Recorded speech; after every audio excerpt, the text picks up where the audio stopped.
Buenas tardes. Con la sesión que comenzamos hoy damos inicio al curso de orientación educativa y vocacional. El tema que hoy vamos a abordar es el primero de todo el temario y en él vamos a intentar conseguir tres objetivos básicos. Su título es La orientación educativa, una aproximación histórica. Y ya digo que vamos a intentar conseguir tres objetivos fundamentales básicos. En primer lugar, vamos a tratar de conocer y comprender cuáles son los aspectos más elementales, más fundamentales o más básicos de la evolución histórica de la orientación educativa, tratando de diferenciar su aspecto profesional, su aspecto específico o su aspecto especializado y su aspecto transversal o de función general de la orientación educativa. También vamos a intentar conocer y comprender pues las etapas por las que ha atravesado esta evolución, cuáles son las figuras históricas más sobresalientes de esta evolución, y también intentaremos, a partir de su comienzo como profesión en el siglo XX, hacer un paralelismo entre la evolución del modelo civilizatorio industrial mercantil con los aspectos más básicos de la orientación educativa. Igualmente intentaremos conseguir un tercer objetivo, consistente en aproximarnos al concepto de orientación educativa, teniendo en cuenta las numerosas dificultades que encontramos para su definición o para su configuración, ya que existen numerosas opiniones sobre numerosas acepciones de este término, además de que la propia función de orientar contiene en sí misma numerosas tareas, numerosos procesos, numerosas prácticas. Y de aquí lo difícil que sea conceptualizar de una forma precisa y operativa este término. Estos tres objetivos obviamente los vamos a intentar conseguir no solo con la ilustración y la presentación que hoy les ofrezco, sino también a partir de las actividades, las lecturas y los casos prácticos que en el desarrollo de esta unidad encontrarán en los apartados correspondientes. En primer lugar, habría que señalar que el término orientación educativa, o el término orientar, o el verbo orientar, es un verbo que tiene muchos significados. Es un término polisémico, el término orientación educativa tiene muchos significados y está asociado pues al verbo acompañar, al verbo ayudar, tutelar, guiar o de alguna manera estar al lado de una persona con el fin de escucharla, con el fin de proporcionarle algún tipo de ayuda con objeto de que esa persona resuelva una dificultad, trate de solucionar un problema o trate de satisfacer una necesidad o simplemente escuchándola para que trate de consolarse ante una situación determinada. En definitiva, el término orientación educativa consiste básicamente en tutelar, en acompañar, en ayudar a una persona, el proceso de ayuda de una persona a otra con el fin de que esta persona satisfaga o consiga un objetivo o simplemente crezca en su proceso de desarrollo, crezca o mejor dicho, madure en su proceso de desarrollo personal, social, laboral, profesional, vocacional, etc.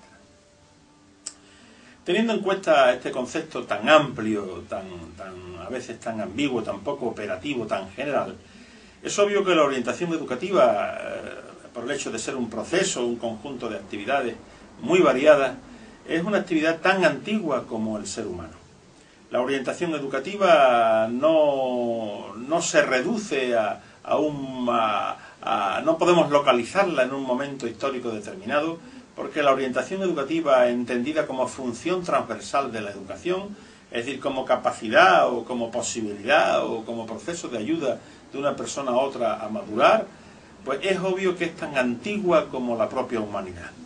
Allí donde existe una persona que intenta ayudar a otra o enseñar a otra un oficio, que intenta proporcionarle criterios para tomar decisiones, que intenta simplemente escucharla o que intenta transmitirle un conocimiento o tratar de un conocimiento, un procedimiento o una habilidad, es obvio que existe un proceso de orientación educativa.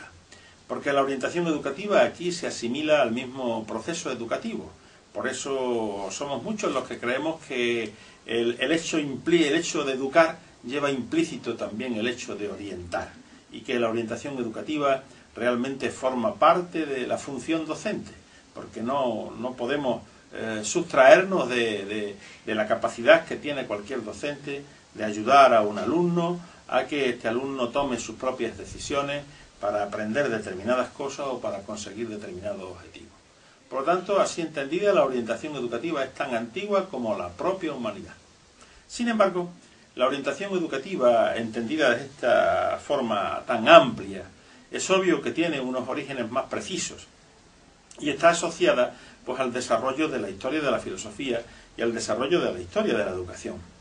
Así nos encontramos, por ejemplo, en la antigüedad, la figura de los filósofos de la antigua Grecia. Nos encontramos, por ejemplo, a Sócrates, que en el siglo V antes de Jesucristo, pues ya nos hablaba de la necesidad del autoconocimiento, fijándonos aquella máxima del oráculo de Delfos, del conócete a ti mismo, ¿verdad? Y el propio Sócrates fue el que descubrió un método, el método dialéctico, el método dialógico, podríamos llamarle ahora, para acercarnos al conocimiento, para aproximarnos a la verdad. Mediante la irónica y la mayéutica, mediante el arte de hacer preguntas y de relativizar los puntos de vista, Sócrates nos ayudaba a reflexionar, a obtener conocimiento acerca de la realidad, pero también a obtener conocimiento acerca de nosotros mismos, porque realmente el conocimiento de sí mismo es la fuente de toda sabiduría y de todo desarrollo humano. De aquí que uno de los primeros elementos de la orientación educativa sea precisamente ese, el del conocimiento de sí mismo. Igualmente su discípulo Platón, en su conocida obra La República, ya nos hablaba de la necesidad de identificar aquellas capacidades más sobresalientes de las personas, de los individuos, con el fin de que se aprovechen esas potencialidades, que se aprovechen esas capacidades y que realmente esas capacidades se puedan aplicar en situaciones concretas de trabajo y en situaciones concretas para el desarrollo personal. En el mismo sentido, el otro gran filósofo griego, Aristóteles, en el siglo IV, pues es el primero que se da cuenta en enfocar el problema de la educación desde la perspectiva ética. Y así, pues, para comportarse, para conducirse como persona, es necesario establecer unos criterios, unas normas, digamos, unos valores que nos permitan fundamentar nuestro comportamiento bajo aquello que consideramos una vida buena, porque como ya sabemos, una vida buena no es lo mismo que una buena vida, son cosas verdaderamente diferentes. Y así la orientación educativa comienza a asociarse al desarrollo ético y al ejercicio de la virtud. Y por último, en este grupo de sabios de la antigua Grecia no podemos olvidar a Epicuro. Epicuro, tan vilipendiado muchas veces como consecuencia del malentendido sobre el contenido de su obra. Epicuro nos decía que es fundamental conocer los criterios que fundamentan nuestras elecciones, porque si queremos alcanzar la felicidad es necesario que sepamos cuáles son los criterios mediante los cuales fundamentamos nuestras decisiones.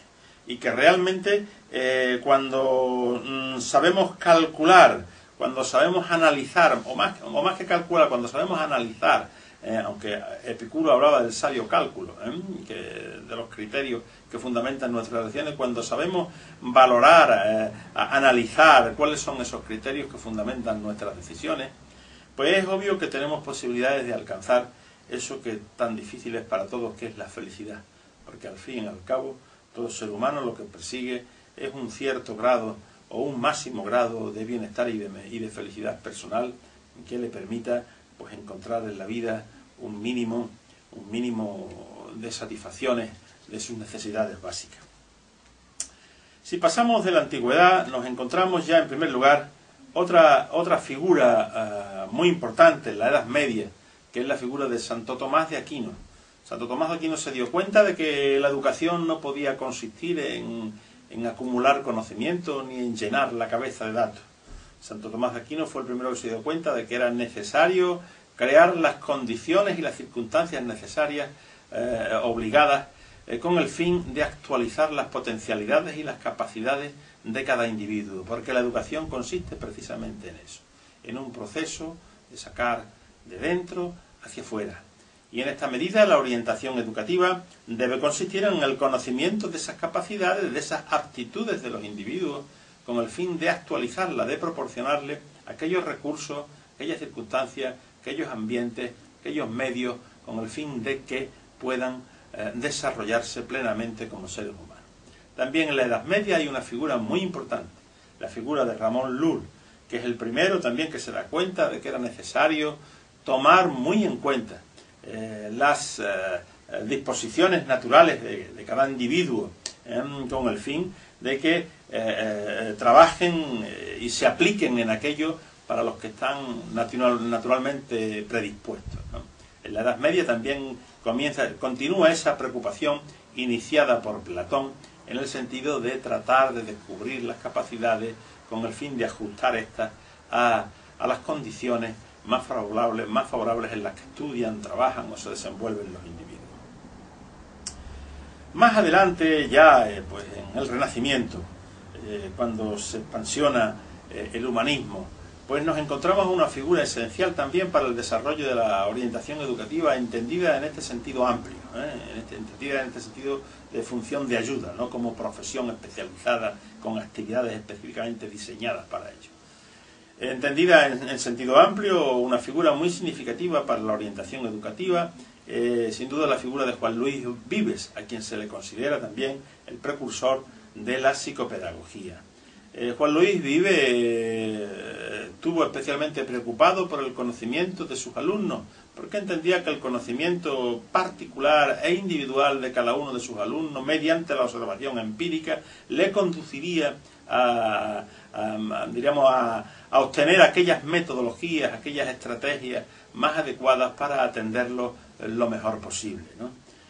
Por eso Juan Luis Vives no solamente es un innovador en cuanto a los métodos de observación empírico de los alumnos, sino también un innovador en cuanto a los aspectos metodológicos, porque es uno de los primeros que se preocupa de la necesidad de que los profesores coordinaran entre sí, se reunieran entre sí, con el fin de deliberar cuáles eran las acciones más adecuadas para ayudar lo mejor posible a los alumnos. Desde esta perspectiva, también Juan Luis Vives establece y propugna o sugiere la necesidad de seleccionar a los alumnos y de orientarlos hacia aquellas actividades que sus disposiciones naturales les conducen de la manera más coherente.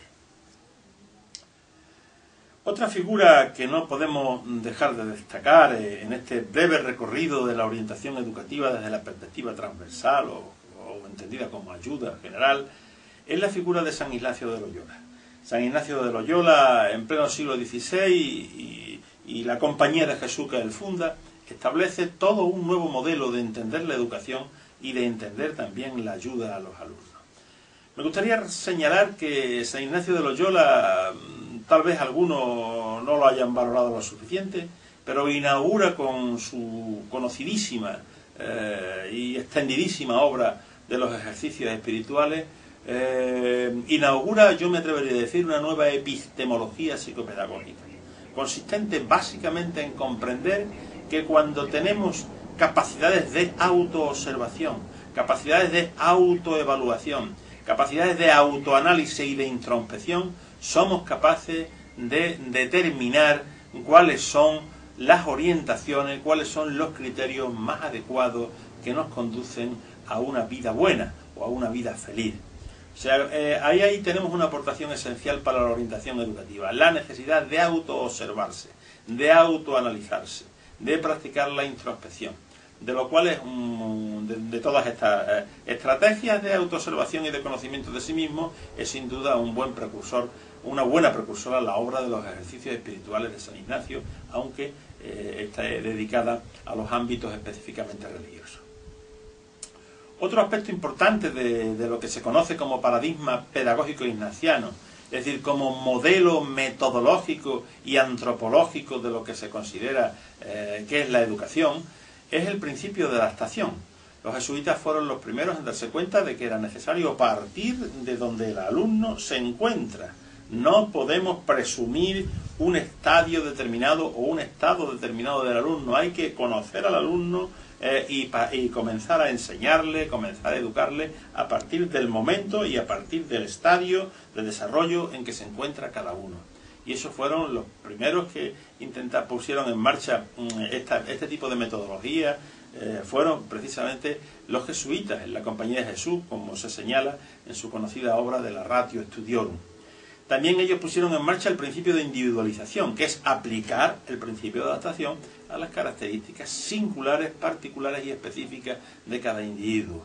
Porque en realidad cada individuo, cada ser humano es un microcosmo, cada uno configurado de una forma específica y singular. Igualmente, los jesuitas, mediante este modelo educativo denominado paradigma pedagógico ignaciano, establecieron también el principio de actividad. Y quiero señalar que este principio es de extraordinaria importancia, no tanto por lo que significa desde el punto de vista didáctico o desde el punto de vista metodológico, porque los alumnos se recuerda mucho mejor lo que se hace que lo que se ve o lo que se oye. Eso es obvio, tal como ha quedado establecida por la psicología y por la pedagogía. No me estoy refiriendo aquí al principio de actividad entendido como un principio mediante el cual el alumno se tiene que estar continuamente moviendo, continuamente haciendo cosas, continuamente entretenido. No, el principio de actividad para el paradigma pedagógico ignaciano tiene una dimensión más profunda. Consiste en sentir y en saborear internamente aquellas cosas que el alumno hace, aquellas cosas a las que el alumno se dedica. No basta con hacer muchas cosas, hay que hacer las cosas que haya que hacer, pero profundizando en ellas, saboreándolas y tratando de encontrar en ellas el placer, la felicidad y el gozo que supone el hacerlas, ¿no? Porque, por tanto, esto es muy importante también para la orientación educativa. Cuando orientamos a los alumnos, cuando les ayudamos mediante un programa de intervención, mediante una entrevista, mediante cualquier actividad que nosotros hagamos con el alumno con el fin de ayudarle a que ellos tomen sus decisiones o a que ellos realicen una serie de actividades para desarrollar determinadas capacidades, es obvio que necesitamos que el alumno no haga muchas cosas porque tenga que hacerlas, sino que las cosas que haga, las haga reflexionando, las haga sintiéndolas, las haga profundizando en ellas.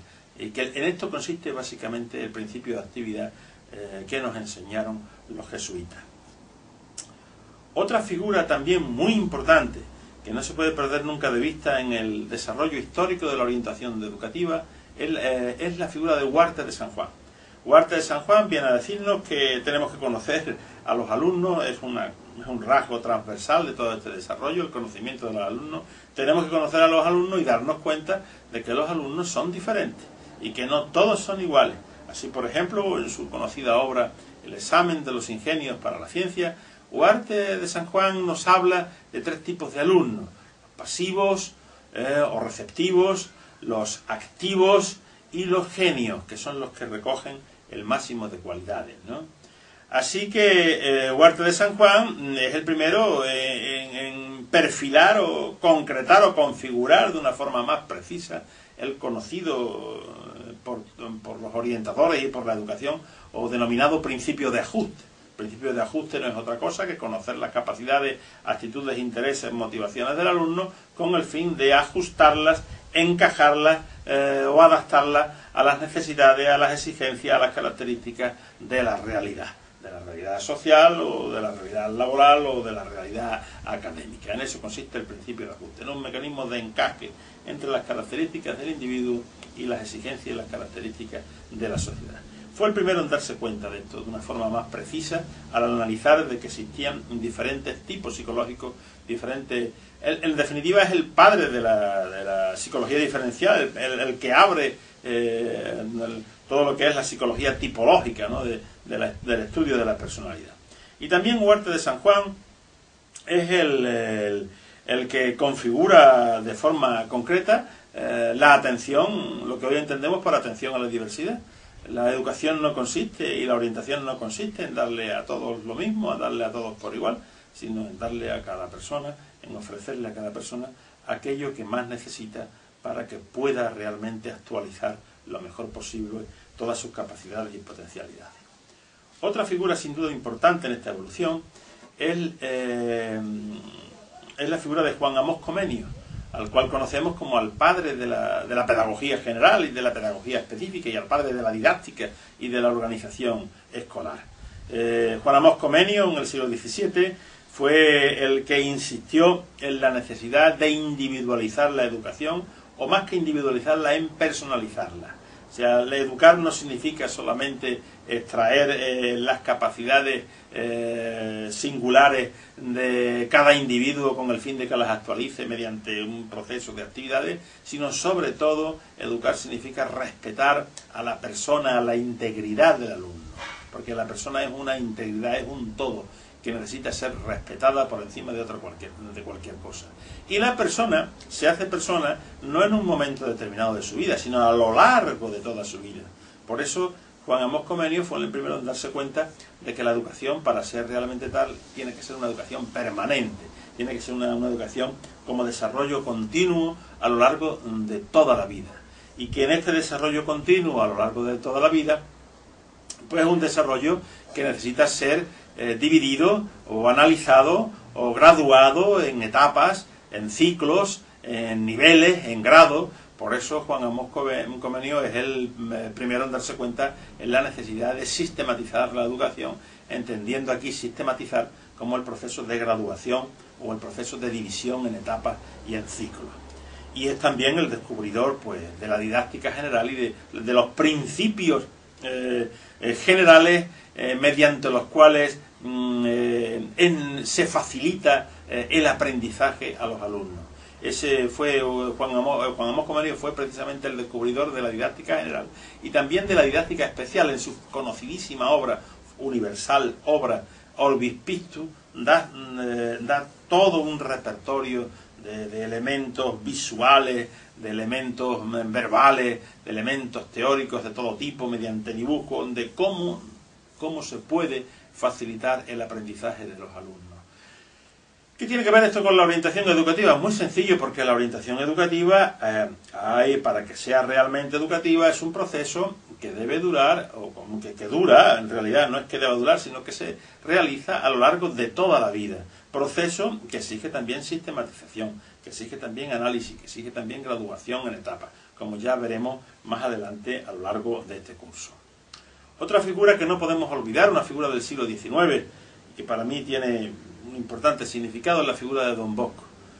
Don Bosco, en el siglo XIX y en sus escuelas profesionales de Turín, fue el que puso en marcha, diríamos, la sensibilidad social de arrancar a la juventud de la miseria y ponerla a estudiar en locales con el fin de que aprendiesen un oficio y pudiesen valerse por sí mismos. Y eso es infinitamente valioso. En eso, Don Bosco es el primero que introduce la orientación profesional y vocacional ligada al trabajo, ligada a la necesidad de autonomía, ligada a la necesidad de que todo el mundo se tiene que buscar la vida, ¿no? Y se tiene que realizar haciendo cosas útiles para la sociedad y para sí mismo. En esta medida, pues, es uno de los precursores de la orientación profesional. Lo mismo que también es el inventor, Don Bosco es el inventor y el creador del método preventivo. Don Bosco se preguntaba de qué sirve castigar cuando el mal ya está hecho. Y prevenir, precisamente, consiste en crear las circunstancias de observación y en crear las circunstancias de desarrollo necesarias con el fin de que el alumno o las personas no cometan determinados errores, no contraigan determinadas enfermedades o simplemente no hagan determinadas cosas que le puedan perjudicar en el futuro, ¿no? En eso consiste el método preventivo, en crear las condiciones para que cometer errores sea más difícil, aunque obviamente en la vida siempre de alguna manera necesitamos cometer errores para poder aprender realmente de ellos. Desde este punto de vista, Don Bosco es también, diríamos, el precursor de la tutoría, porque tutelar a una persona es acompañarla, es guiarla para que esa persona madure, para que esa persona se desarrolle, para que esa persona crezca, ¿no? Y es el precursor de la tutoría, pues a base del diálogo, a base de lo que él llamaba razón, amor y religión. Sobre todo, Don Bosco le da muchísima importancia al cariño, al afecto, a la necesidad de diálogo.